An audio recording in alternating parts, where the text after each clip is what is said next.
11. Türkiyə Cumhuriyyəti tarixində daha əvvəl olanı müəyyən etmək lazımdır. Burada verilən variantların hər biri türklərin tarixi ilə bağlıdır. Amma bir məsələyə diqqət etmək lazımdır. Türkiyə Cumhuriyyəti məsələsi. Türkiyə Cumhuriyyəti 1923-cü ilin oktyabr ayında yaranmışdır. Yəni bizim seçəcəyimiz hadisə 1923-cü ilin oktyabrından sonra baş verməlidir. Və əvvəlcə diqqət etməliyik nəyə? Misal üçün, D variantı.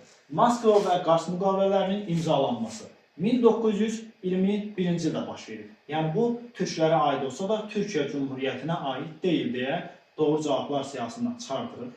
Azərbaycan Xalq Cumhuriyyətinin rəsmən tanınması 1918-ci ildə Osmanlı dövləti tərəfindən tanınmışdır. Yəni Türkiyə Cumhuriyyətinə aid deyil. Lozanla sülhünün imzalanması 1923-cü ilin iyul ayında baş verir. Ay fərqi olduğuna görə C-ni də çıxardırıq. Yəni Türkiyə Cumhuriyyətindən əvvəl olmuşdur. A bəndi. İsmət İnönünün prezident seçilməsi 1938-ci ildə. B variantı isə Şəriət və Vəqiflər Nazirliyinin ləğv edilməsi təqribən 1924-cü ilə aiddir. Mustafa Kemalın keçirdiyi islahatlardan biri idi. Və sualın doğru cavabı B olur. Və burada göründüyü kimi A variantı və B variantı hər ikisi də zaman baxımından bəli Türkiyə Cumhuriyyətinə düşür. Amma onların içərisindən daha əvvəl olanı biz seçməliyik. Yəni 1938-i yox, 1924-dür.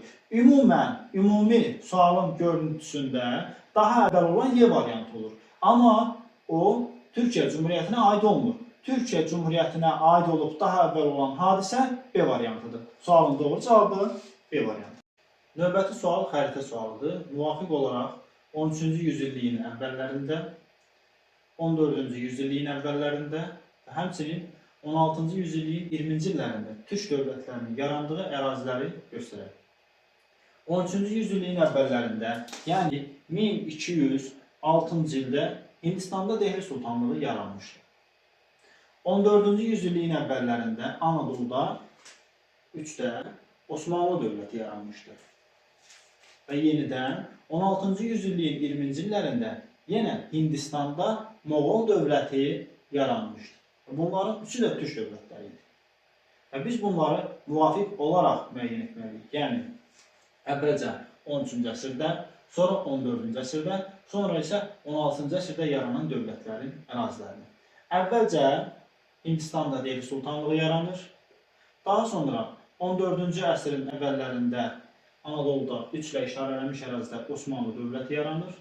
Daha sonra 16-cı əsrin 20-ci illərində yenidən Hindistanda Moğol dövləti yaranır. Və sualın doğru cavabı 1, 3, 1, yəni Y variantı. 13-cü sual, şəxsiyyətlərə aid uyğunluğu müəyyən edin. Burada həmin şəxsiyyətlərin xüsusiyyətləri, burada isə şəxsiyyətlərin adları verilmişdir. Hansı xüsusiyyət hansı şəxsiyyətə aiddir deyə qruplaşdırmaq lazımdır. 1. 1663-cü ildə Şamaxıda Kəlaxana məqbərəsini inşa etmişdir. Bu kimə aiddir? Sərkər Əbdüləzimə. Ona görə 1-ə B yazırıq. 13-14-cü yüzilliyin tarixçiləridir. Şərafəddin Əlgezidi, Nizaməddin Şami və 2-ə A, D yazırıq. 1399-cu ildə Əmir Teymurun sifarişi ilə Tiyan hazırlanmışdır. Onu isə Əbdüləziz ibn Şərafəddin hazırlanmışdır. Yəni 1-ə B, 2-ə AD, 3-ə Y. 1-ə B, 2-ə AD, 3-ə Y harada var? C variantında. Və onu da qeyd edeyim ki, bu sualda çətinlik yaradan məqam adların bir-birlərinə oxşamasıdır. Misal üçün, Şərafəddin sözü, burada da Şərafəddin var, Şami, Əbdüləzim sözü burada da var, burada Əbdüləziz sözü var. Yəni, adlar bir-birinə oxşardıqlarına görə biraz çaşqınlıq yaranır. Amma sualın doğru cavabı C variantı. Xəritədə rənglənmiş ərazinin Rusiyaya verilməsini nəzərdə tutan müqavilələrin heç birinə aid olmayanları müəyyən edin. Diqqət etsəniz, burada aid olmayanı və lar cəm şəkilçisi də ayrıca verilmişdir. Yəni, cavabımız 1-dən də ola bilər, 2-dən də ola bilər, 3-dən də ola bilər. Və bu ərazi hansı ərazidir? Bu tərəf təqribən Dərbənd ərazisidir. Dərbənddən biraz yuxarı ərazilərdir. Bu tərəf isə Gilan ərazisidir. Dərbənd ərazisindən Gilana qədər olan ərazinin Rusiyaya verilməsini nəzərdə tutan 2 dənə müqavilə var. Biri 1723-cü ildə Səfəvi Rusiya arasında imzalanan Peterburq müqaviləsidir. Biri isə 1724-cü ildə Osmanlı ilə Rusiya arasında imzalanan İstanbul müqaviləsidir. Və deyir ki, bu müqavilələrin, yəni 1723-cü il Peterburq və 1724-cü il İstanbul müqavilələrinin heç birinə aid olmayanları müəyyən edin. Şah 3-cü Abbasın hakimiyyəti dövründə imzalanmışdır. Şah 3-cü Abbas 1732-1736-cı illərdə hakimiyyətdə olmuşdur və bu müqavilələr heç biri də onun dövrünə düşmür. Və bu, yəni bunların heç birinə aid deyil deyə cavablardan biri də biridir. 17-ci yüzilliyin 20-ci illərində imzalanmışdır. 17-ci yüzilliyin yox, daha doğrusu 18-ci yüzilliyin 20-ci illərində imzalanmışdır. Ona görə də 2 də heç birinə aid deyil. Ona görə də cavablarımızdan biri də 2-dir. Osmanlı dövlətinin geriləmə dövründə imzalanmışdır. Osmanlı dövlətində geriləmə dövrü 1699-1791-ci illəri əhatə edir. Və bu iki dənə göstərilən hadisə də elə Osmanlı dövlətinin geriləmə dövründə olmuşdur. Ona görə də onların elə hər ikisinə aiddir. Deyə bizim cavablar siyahısından çıxır. Yəni heç birinə aid deyil fikri yox, hər ikisinə aiddir. Ərdəbil şəhəri Səfəvi ərazisi olaraq tanınırdı fikri bir dənə 1724-cü il İstanbul müqaviləsində olmuşdur. Və bu heç birinə aid deyil deyə bilmərik. Onlardan birinə aiddir deyə bizim cavablar siyahımızdan 4-ü də çıxardırıq. Xəzər dənizi Rusiyanın daxili dənizi hesab edilirdi. Belə bir şərt Türkmənçay müqaviləsində qeyd olunurdu. Və bu da heç birinə aid deyil. Ona görə də 1, 2, 5. Yəni sualın doğru cavabı A variantı olur. 15-ci sual Fransa tarixinə aid uyğunluğu müəyyən etməyi tələb edir. Fransanın 2-ci imperiya və 3-cü respublika dövrlərinin Venn diaqramında müqayisəsi tələb olunur. Fransanın 2-ci imperiya dövrü 1852-1870-ci illəri əhatə edir. 3-cü respublika isə 1870-1940-cı illəri əhatə edir. A variantı. Rothschildin Azərbaycan neft sənayesinə daxil olması 1880-ci illərdə olmuşdursa, deməli 3-ə A yaza bilərik. Yəni 1870-1940 aralığına təsadüf edir. Çinlə müharibə aparılması həm 1856-1860-cı illərdə 2-ci Triaş müharibəsində, həmçinin 1884-1885-ci illərdə Fransa Çinlə mübarizə aparmışdır. Deməli, həm 2-ci imperiya dövründə, həm də 3-cü respublika dövründə Çinlə müharibə aparmışdır. Ona görə 2-yə B yaza bilərik. Bismarckın Fransanın təcrid edilmə siyasətinə son qoyulması. 1894-cü ildə Fransa-Rusiya arasında müqavilə imzalanması ilə Bismarckın Fransanın təcrid edilmə siyasətinə son qoyuldu. Ona görə də 3-ə həm də C yazırıq. Sənaye çevrilişi başa çatıb, təqribən 1860-cı ildə başa çatmışdı. 2-ci imperiya dövrünə düşür, ona görə birə D yazırıq. Luiziyananın ABŞ-yə satılması 1803-cü ilə təsadüf edir və göründüyü kimi bunların heç birinə düşmür, Fransanın 1-ci respublika dövrünə təsadüf edir. Və Y variantı heç birinə aid deyil. Sualın doğru cavabı 1D, 2B, 3AC. Cavab D variantı. Bu sualda xronoloji ardıcıllığı nəzərə alıb uyğunluğu müəyyən etmək tələb olunur. Burada 3 dənə hadisə verilib, burada isə 5 dənə hadisə verilib və 3 dənə də boşluq göstərilmişdir. Və biz 5 dənə variantda göstərilən hadisələrin hansının bu zaman intervallarına düşdüyünü müəyyənləşdirib uyğunlaşdırmalıyıq. Əvvəlcə burada baş verən hadisələrin nə zaman olduğunu qeyd edək. Yuxarı Misirin qalib gələrək ölkəni vahid halda birləşdirməsi eradan əvvəl 4-cü minilliyə təsadüf edir. Tarixdə ilk yazılı su müqaviləsi eradan əvvəl 2-ci minillikdə Kadeş müqaviləsi. Əhəməni dövlətinin Babil şahlığının süquta aratması eradan əvvəl 539-cu ilə təsadüf edir. İndi isə buradakı hadisələrin illərini qeyd edirik. Dünyada ilk imperiyanın yaranması eradan əvvəl 3-cü minillik Akkad imperiyası. Misirin müstəqil dövlətçiliyinə son qoyulması eradan əvvəl 525-ci il 2-ci Kammis tərəfindən son qoyulmuşdur. Qədim Afinada ilk metal pulların kəsilməsi eradan əvvəl 7-ci əsrə təsadüf edir. Şumerlərin Altay dağlarından Mesopotamiyaya gəlməsi eradan əvvəl 7-ci, 6-cı minilliyə təsadüf edir. Qədim Romada azad əhalinin yoxsul təbəqəsinin vətəndaşlıq hüququ alması isə eradan əvvəl 3-cü əsrə təsadüf edir. Deməli, birinci hissə uyğunlaşdıracağımız hadisə eradan əvvəl 4-cü minillikdən əvvəl olmalıdır. O da D variantında qeyd olunub. Yəni Şumerlərin Mesopotamiyaya gəlməsi 7-ci, 6-cı minillik.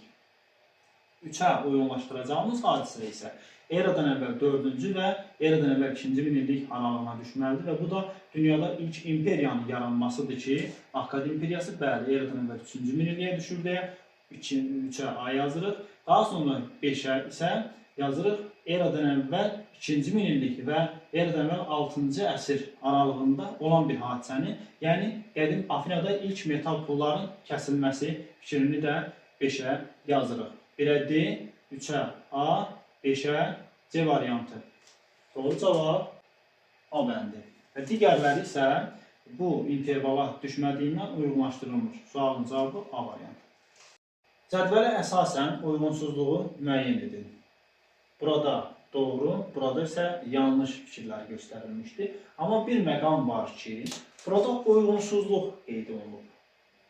Uyğunluq yazılsaydı, doğru yazılan hissənin aşağısında doğrunu, yanlış yazılan hissənin aşağısında isə yanlışı tapmalı olardıq. Amma uyğunsuzluq olduğuna görə doğrunun altından yanlışı tapmalıyıq, yanlışın altından isə doğrunu tapmalıyıq. 1. İraq Səlcuq Sultanı Mahmudun Şəmsəddin Eldənizə Arranı hakim təyin etməsi ilə Azərbaycanda yeni dövlətin əsası qoyulur. İraq Səlcuq Sultanı Mahmud yox, Məsud Şəmsəddin Eldənizə Arranı hakim təyin edir və Azərbaycanda Atabəylər dövləti yaranır. Burada Mahmud yox, Məsud olmalı idi deyə bu artıq səhvdir. 2.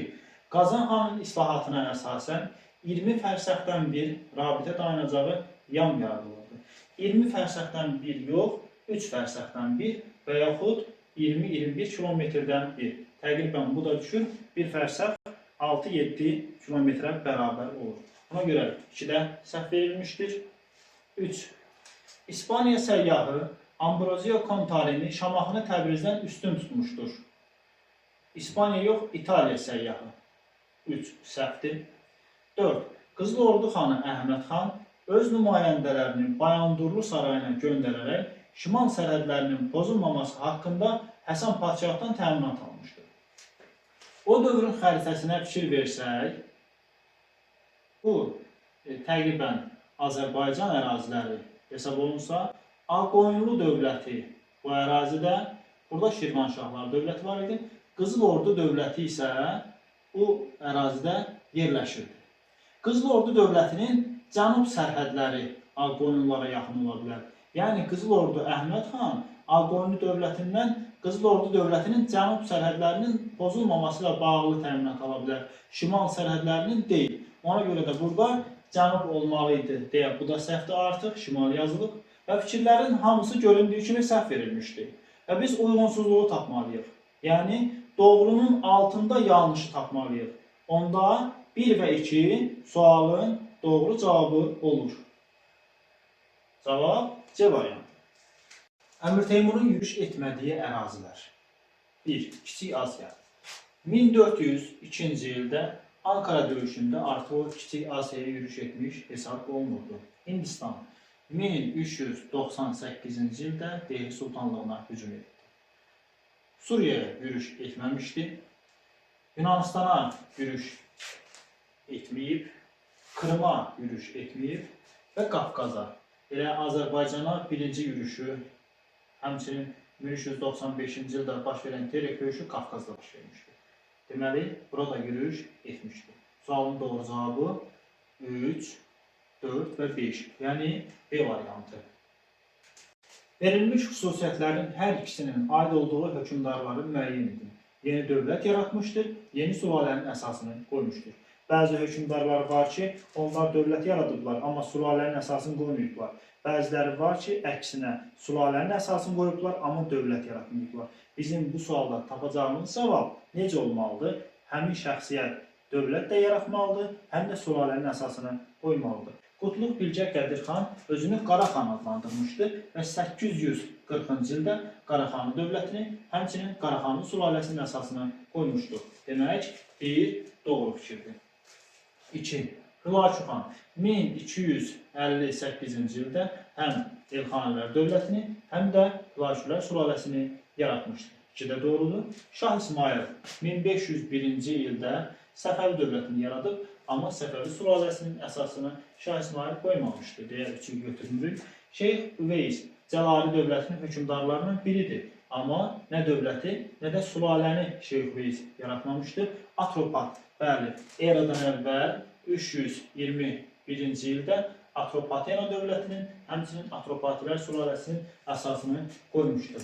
Kubilay xan təqribən 1271-ci ildə Çində Yuan sülaləsinin əsasını qoyur, Monqol hökmdarı idi, amma Monqol dövlətini Çingiz xan yaratmışdı deyə dövləti Kubilay yaratmamışdır. Cavab 1, 2, 5, yəni D variantı.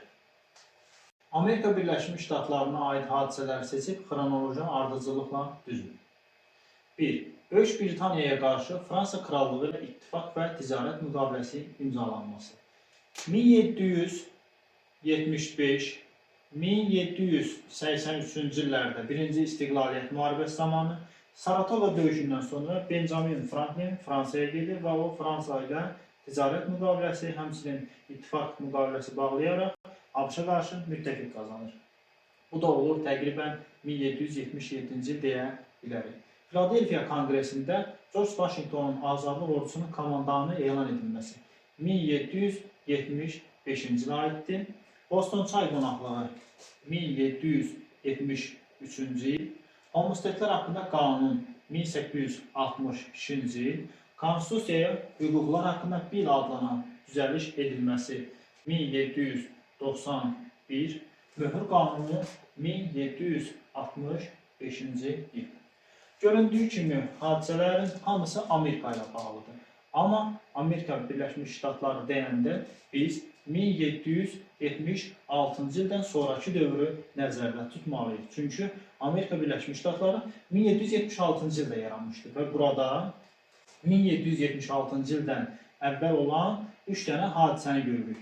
2-ni görürük burada, daha sonra 3-ü görürük və bir də 6-nı görürük. Burada 1, 4 və 5 hadisələri Amerika Birləşmiş Ştatlarına aiddir, amma digərləri Amerika Birləşmiş Ştatlarına yox, elə Şimali Amerikaya aid ola bilər. Və bu hadisələrin də biz ardıcıllığını müəyyən etməliyik. Görək bunların ardıcıllığı necə olur? Əvvəlcə yazırıq 1-i, yəni 1777-ci ili götürə bilərik. Daha sonra götürəcəyik 5-i, yəni 1791-ci ili. Daha sonra isə 4-ü. 1, 5, 4 harada göstərilmişdir? A variantında. Demək, sualın doğru cavabı A.